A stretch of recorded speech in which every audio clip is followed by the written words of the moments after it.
I support Palestine, but I do not support Ukraine, and this is a video for people who don't understand how anybody could take that position. Most people who support Ukraine and Palestine do so because both countries were invaded. They're looking at these conflicts on the surface level and seeing one powerful country invading a less powerful country. And from that, they draw the seemingly common sense conclusion that they should support the less powerful country being invaded. But in politics, you have to look below the surface to see what's actually going on, and if you do, you'll find that the Ukrainian government has more in common with Israel than they do with Palestine. In fact, the president himself said that he wants to turn Ukraine into a big Israel, and the US ruling class was happy to help him do so. In 2014, Ukraine's government was destabilized and eventually overthrown with the help of a bunch of US-funded extremists. And these extremists had a beef with the ethnically Russian population in the eastern part of Ukraine. So after the government was toppled in 2014, they banned these people's language and started a war against them. Kinda like how Israel suppresses the Arabic language and boosts Hebrew, and how they wage ethnic warfare against people within their own territories.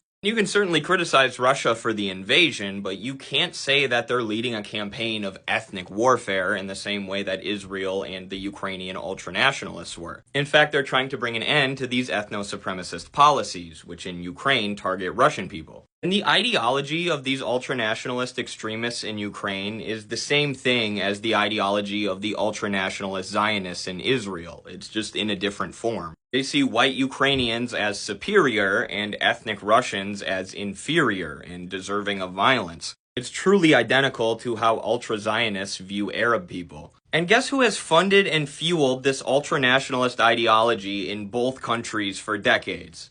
That's right, the US of A, baby. Without US funding, Israel wouldn't even exist. And without US funding, Ukraine would be moving towards peace right now, as they were prior to 2014 when the US got super involved. Israel and Ukraine are both outposts of Western imperialism in their respective regions, and that's why I can't support either.